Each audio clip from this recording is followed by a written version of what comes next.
Punching Hitler in the face, that's something we can all get behind. From the most aggressive warhawk to the most timid nun, we can all cheer this on as a good idea. However, when this first debuted, that may not have been the case. But before we get to that, hi, I'm Dan, aka the Comic Concierge, and this year marks the 80th anniversary of Captain America. And with that, I thought it would be a great idea to go back and look at that very first issue.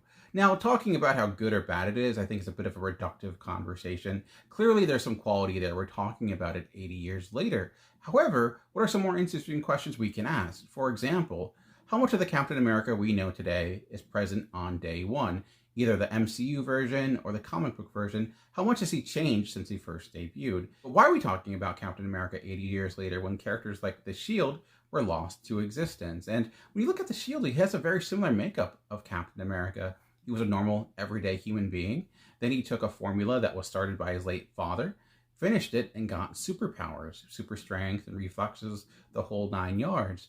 And you may be thinking, well, that's why he failed. He just took what Captain America was, copied it, and always the original is what sustains.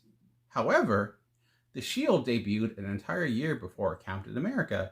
In fact, the reason Captain America changed his famous shield shape to the now round shape we know was because the creators of the Shield sued Timely Comics, which was the people who were publishing Captain America at the time.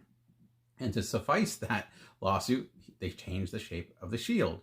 So maybe the reason Captain America succeeded was because he wasn't the first, but maybe he was the last. However, he wasn't even the last super patriot created by Jack Kirby and Joe Simon, who created Captain America. Later, after World War II, they also created the Fighting American, who, despite having some recent series, which were actually pretty good, clearly did not have the same impact. Point being, Captain America was neither the first nor the last. So why did Captain America sustain and these other characters not have nearly the same impact? And there's a lot of answers to that question, but I wanted to focus in on the very first one. I think that answer comes with this cover, the cover of Captain America #1. As I mentioned, punching Hitler is something we can all get behind, but the thing is, we need to put this cover in context to the history when this came out. It's very important to realize that this wasn't the unifying symbol that we now know it as. So let's take a trip back and look at what the world was like during this time. Captain America debuted in March of 1941, although probably was on newsstands even before that. Well, why is that date important? Well, it's 10 months before Pearl Harbor, and it's a month before America really got involved with attacking the Axis powers in a meaningful way. In April, the Flying Tigers, for those that don't know, they were called the American First Volunteer Group, and it was a group of pilots from the Navy, Marines, as well as the Army would arrive in Japan to help propel the Japanese threat. Yes, we were actually involved in World War II, or what would become World War II before Pearl Harbor. This organization, the Flying Tigers, was there for about a year, and I would highly advise checking it out. But the point is, before America was fighting the Axis powers in real life, Captain America was fighting them in the pages of his comic. Now, why was that? Why weren't we more involved? And it is a very complex answer that I'm going to try to simplify in a very short video. I'm going to try to give some examples of why, and why, again, this image of Captain America punching Hitler was not something everyone would agree with. Reason being, there was a lot of people that were in favor of the rhetoric that was being pronounced by the Nazi Party. And these weren't individuals that were hiding in shadows in a secret cabal. They were some of the most powerful people in the history of the United States. That brings us to Henry Ford. In 1938, Henry Ford was awarded the Grand Cross of the German Eagle by the Nazi Party. And yes, that was in large part due to the advancements he made in the automotive industry. However, they were a fan of his offshoot projects as well. As we look at Henry Ford and mostly what he did for industry, he was also a media mogul of the time. Henry Ford also owned the newspaper, the Dearborn Independent, and that newspaper was used to spread a lot of anti-Semitic beliefs. It would blame the Jews from everything from agricultural issues to financial issues. Anything that went wrong, it was because of the Jews. Sounds kind of familiar, doesn't it? And the thing with this paper is, it would be distributed to all the Ford dealerships across the country. So a lot of people read it, and a lot of newspapers actually took stories from this and used it themselves and syndicated it across the country. And those stories had their impact. Case in point, the documentary A Night at the Garden. This documentary is something I would highly advise checking out. It's full of archival footage of a night at Madison Square Garden in 1939 when there was a Nazi rally. It is something surreal to witness. Images of George Washington next to Nazi insignia, it is strange to see. It makes you realize the show The Man in the High Castle, which much more close to reality than we like to realize. And just goes to show you that there were people that clearly were not for punching Hitler in the face as much as we'd like to think they are. Now, not all the opposition to this cover was that extreme. There are some individuals that maybe hated the Nazis, but hated the idea of America being involved in another European conflict. That brings us to America First, which is a mantra we've obviously heard a lot over the last few years, but actually has roots that go back as far as Thomas Jefferson and started to gain popularity again in 1918 after the War to End All Wars, the First Great War, where people were angry about what happened and wanted to never see that again, and spread things like nationalism and isolationism because of that. And there's obviously a lot that goes into that, but when you had another conflict arising in Europe, again, America First started to be something you heard a lot, which included the American First Committee. The American First Committee was established in September of 1940 by Yale law students, and by its closure in December of 1941, had over 800,000 members, making it one of the largest anti-war organizations in the history of the United States. And it did that in little over a year. Some of the members included some people that would have major impact on United States history, including future Supreme Court Justice Potter Stewart and two future presidents, John F. Kennedy and Gerald Ford. The point being that the opposition to the war was complex and nuanced and had people at all sides. And when Jack Kirby and Joe Simon made this comic, they were taking a bold stance that was going to get a reaction, both positive, both negative. It was going to be a major reaction. And we shouldn't underestimate what they were doing for the time. It would be like taking that kid from Paw Patrol and having an episode where he punches Vladimir Putin in the groin. Again, something that most people may agree with, but there'll be some people that think that's just not the right place, the right time. A kid comic should not be making a political statement like this. That is something that is more adult talk or more adult time, but that is exactly what they did with Captain America #1. And make no question about it, Captain America #1 was literally a call to arms. To prove that fact, let's look at one of the very first pages of Captain America, where you see them making that very exact point. Looking at that first issue, we have one of the very first pages of Captain America, one of the very first times we will ever see him in a comic, and we get this line: "As the ruthless warmongers of Europe focus their eyes on the peace-loving America, the youth of our country heed the call to arm for defense." And shortly thereafter, "But great as the danger of the foreign attack is, the threat of invasion from within, the dreaded fifth column."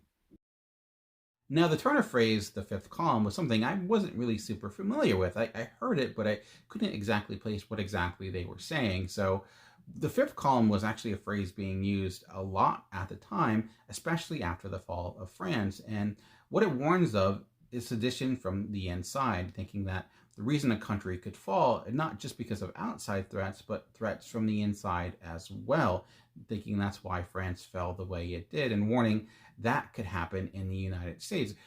Even organizations like Time Magazine, Life Magazine, and New York Times had articles about the idea of the fifth column. The fear of the fifth column was real, and again, we see it in these pages, showing you that yes, there was concern about the threat, and you can kind of see why. As we talked about, you just had a Nazi rally in 1939 at Madison Square Garden, the very city in which Joe Simon and Jack Kirby lived.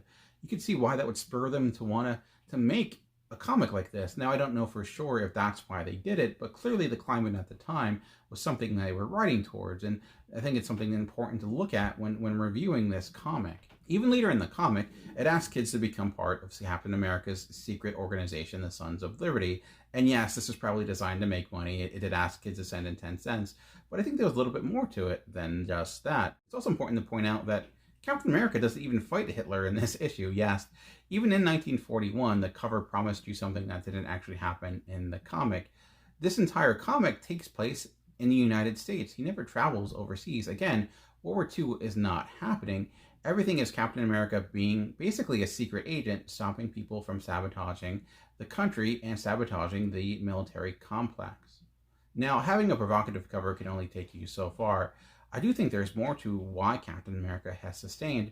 And looking at this first issue, one thing that came to mind was his relationship with Bucky. Yes, Bucky also appears in this issue. Now, kid sidekicks weren't brand new. Robin had already debuted in the pages of Batman by the time this came out. However, what I noticed is how much Steve Rogers feels like a father figure in this, even going to how Bucky becomes Bucky.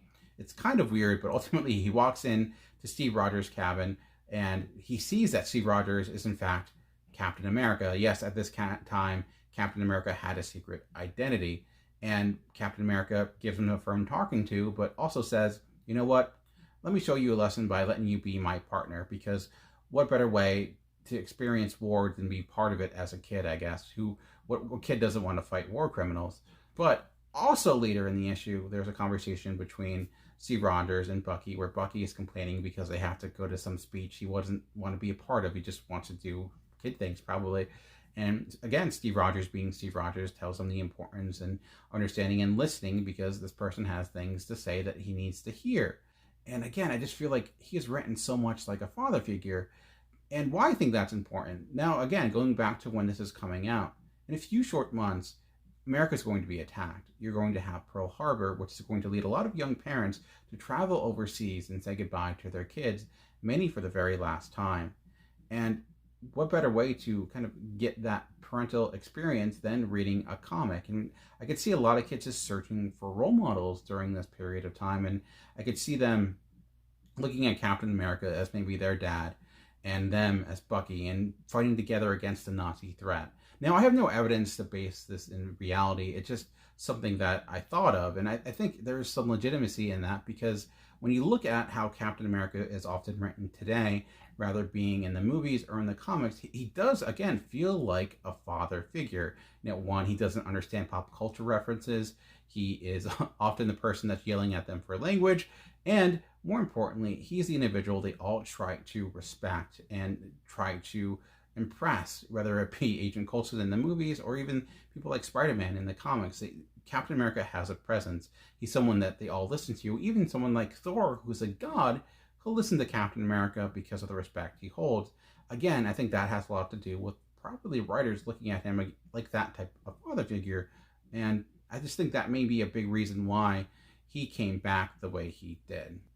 And because of that, let's look at what else Captain America was like in this issue compared to what he is like now.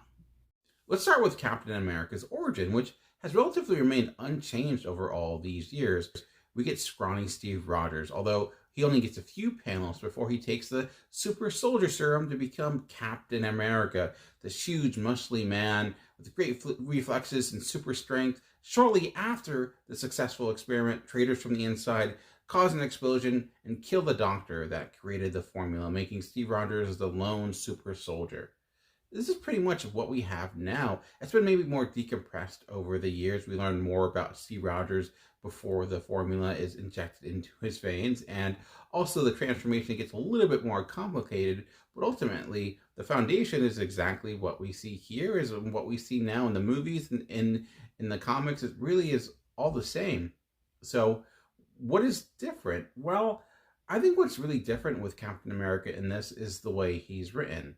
Now, when we think of Captain America, what is his biggest defining feature? He's a man out of time, but obviously that's not the case here. He is a man in his time, and he's written in that way. He's much more quippy and brash than you would see in comics, I think, later on, where he's much more straightforward and a Boy Scout. Here, he makes a lot of decisions that I think people would think, that's not very Captain America-like, saying it from the people that created Captain America. Although there are elements, I think, that show that Captain America that we would come to know and love started right here. So when we think Captain America, sometimes people think he's just Boy Scout. He's just this patriotic hero that doesn't have much of a personality. But the thing about Captain America is that he's not a great patriot, he's a great person. His morality is not defined by a country, it's defined by what is right. And You see that here in some small instances. One specifically is when there's sabotage on an airplane causing it to crash, and there is a war profiteer who makes a comment about, oh no, an airplane's crashed. But Steve Rogers makes a comment about, what about the people inside of it? And keep in mind, he's a private in this army. He knows his commander is going to lash out on him, but he doesn't care because he wants to say something because it gets him really riled up by the fact that the human life is not even recognized in what just happened. Again, to me, showing that his loyalty is not just the fact that he's a soldier, it goes well beyond that. There's also some weirder things that happen.